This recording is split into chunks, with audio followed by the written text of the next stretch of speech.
हर महादेव दोस्तों, आपका स्वागत है मेरे चैनल भक्ति यूनिक वर्ल्ड में। कृपया मेरे चैनल को लाइक और सब्सक्राइब करें। मैं आपको शिव पुराण से सुनाने जा रही हूँ कि शिव पूजा की विशेष विधि तथा शिव भक्ति की महिमा। शिव पूजा की विशेष विधि तथा शिव भक्ति की महिमा। उपमन्यु कहते हैं, यदुनंदन, दीपदान के बाद और नैवेद्य निवेदन से पहले आवरण पूजा करनी चाहिए अथवा आरती का समय आने पर आवरण पूजा करें।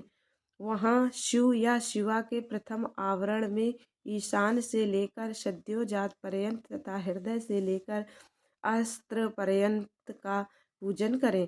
ईशान में, पूर्व भाग में, दक्षिण में, उत्तर में, पश्चिम में, आग्नेय कोण में, ईशान कोण में, नैऋत्य कोण में, वायव्य कोण में, फिर ईशान कोण में, तत्पश्चात चारों दिशाओं में गर्भावरण अथवा मंत्र संघात की पूजा बताई गई है, या हृदय से लेकर अस्त्र पर्यंत अंगों की पूजा करें।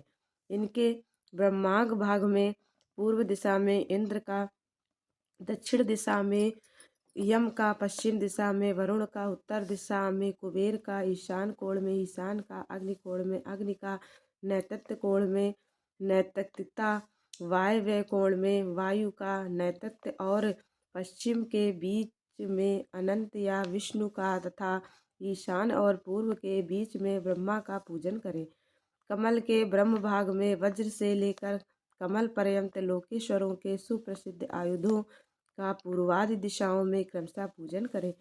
यह ध्यान करना चाहिए कि समस्त आवरण देवता सुखपूर्वक बैठकर महादेव और महादेवी की ओर दोनों हाथ जोड़े देख रहे हैं। फिर सभी आवरण देवताओं को प्रणाम करके नमः पदयुक्त अपने अपने नाम से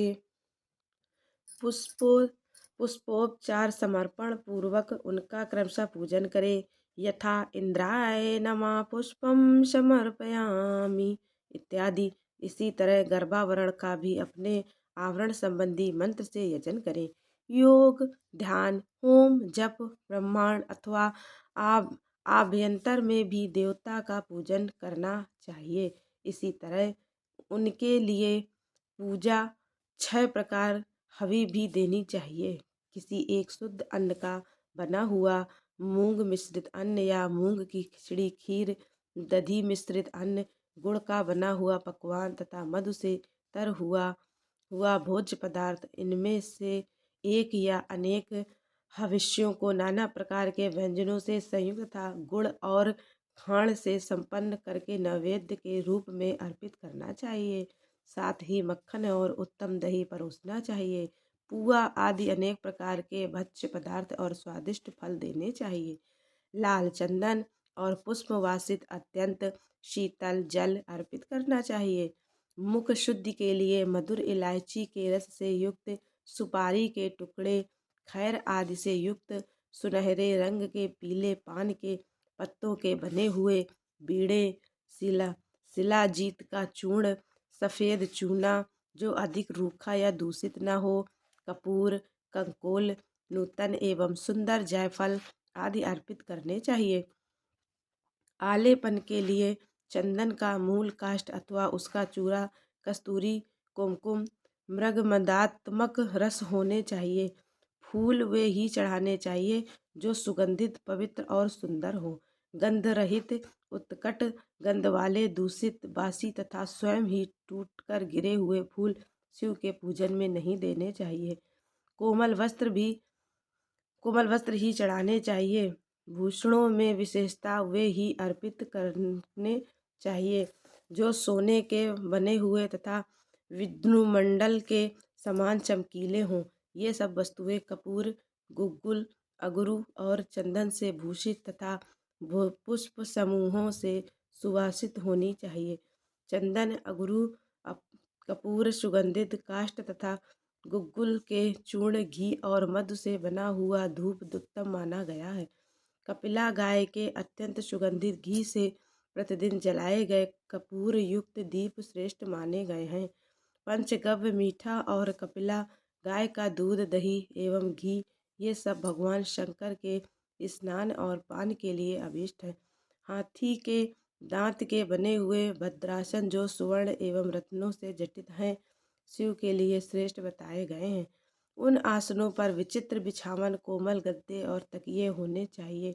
इनके सिवा और भी बहुत सी छोटी बड़ी सुंदर एवं सुखद शैयाएं होनी चाहिए। समुद्रगामिनी नदी एवं नद से लाया तथा कपड़े से छान कर रखा हुआ शीतल जल भगवान शंकर के स्नान और पान के लिए श्रेष्ठ कहा गया है। चंद्रमा के समान उज्ज्वल छत्र जो मोतियों की लड़ियों से सुशोभित, नवरत्न जटित, दिव्य एवं सुवर्णमय दंड से मनोहर हो, भगवान शिव की सेवा में अर्पित करने योग्य है। सुवर्ण भूषित दो व श्वेत चंवर जो रत्नमय दंडों से शोभायमान तथा दो राजहंसों के समान आकार वाले हों, शिव की सेवा में देने योग्य हैं। सुंदर एवं स्निग्ध ओर से रत्नों द्वारा आच्छादित तथा सुंदर हारों से विभूषित हो, भगवान शंकर को अर्पित करना चाहिए। उनके पूजन में हंस, कुंद एवं चंद्रमा के समान उज्ज्वल तथा गंभीर ध्वनि करने वाले शंख का उपयोग करना चाहिए, जिसके मुख और पृष्ठ आदि भागों में रत्न एवं सुवर्ण जड़े गए हों। शंख के सिवा नाना प्रकार की ध्वनि करने वाले सुंदर काहल वाद्य विशेष जो सुवर्ण निर्मित तथा मोतियों से अलंकृत हो बजाने चाहिए। इनके अतिरिक्त भेरी, मृदंग, मुरज, तिमिच्छ और पटह आदि बाजे भी जो समुद्र की गर्जना के समान ध्वनि करने वाले हों, यत्न पूर्वक जुटा कर रखने चाहिए। पूजा के सभी पात्र और भांड भी सुवर्ण के ही बनवाएं। परमात्मा महेश्वर शिव का मंदिर राजमहल के समान बनवाना चाहिए, जो शिल्प शास्त्र में बताए हुए लक्षणों से युक्त हो। वह ऊंची चार दीवारी से घिरा हो, उसका गोपुर इतना ऊंचा हो कि पर्वताकार दिखाई दे। वह अनेक प्रकार के रत्नों से आच्छादित हो, उसके दरवाजे के फाटक सोने के बने हुए हों। उस मंदिर के मंडप में तपाए हुए सोने तथा रत्नों के सैकड़ों खंभे लगे हों, चंदों में मोतियों की लड़ियां लगी हुई हों, दरवाजे के फाटक में मूंगे जड़े हो गए हों, मंदिरा का शिखर सोने के बने हुए दिव्य कलशाकार मुकुटों से अलंकृत एवं अस्त्रराज त्रिशूल से चिन्हित हो। न्यायोपार्जित द्रव्यों से भक्ति पूर्वक महादेव जी की पूजा करनी चाहिए। यदि कोई अन्यान्योपार्जित द्रव्य से भी भक्ति पूर्वक शिव जी की पूजा करता है तो उसे भी कोई पाप नहीं लगता, क्योंकि भगवान भाव के वशीभूत हैं। न्यायोपार्जित धन से भी यदि कोई बिना भक्ति के पूजन करता है तो उसे उसका फल नहीं मिलता, क्योंकि पूजा की सफलता में भक्ति ही कारण है। भक्ति से अपने वैभव के अनुसार भगवान शिव के उद्देश्य से जो कुछ किया जाए, वह थोड़ा हो या बहुत, करने वाला धनी हो या दरिद्र, दोनों का समान फल है। जिसके पास बहुत थोड़ा धन है, वह मानवीय भक्ति भाव से प्रेरित होकर भगवान शिव का पूजन कर सकता है, किंतु भगवान वैभवशाली भी यदि भक्तिहीन है तो उसे शिव का पूजन नहीं करना चाहिए।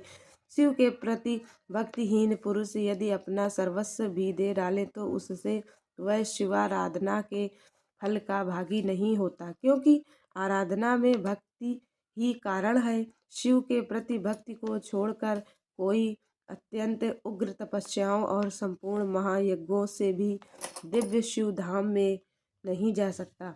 अतः श्री कृष्ण सर्वत्र परमेश्वर शिव के आराधन में भक्ति का ही महत्व है। यह गुहा से भी गुहातर बात है, इसमें संदेह नहीं है। पाप के महासागरों को पार करने के लिए भगवान शिव की भक्ति नौका के समान है।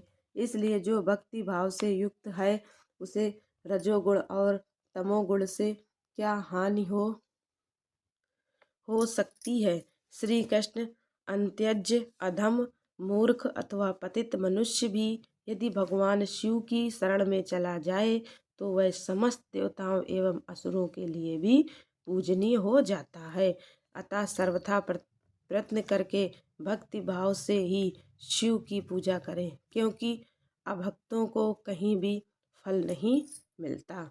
हर हर महादेव। दोस्तों प्लीज़ मेरे चैनल को लाइक एंड सब्सक्राइब करें।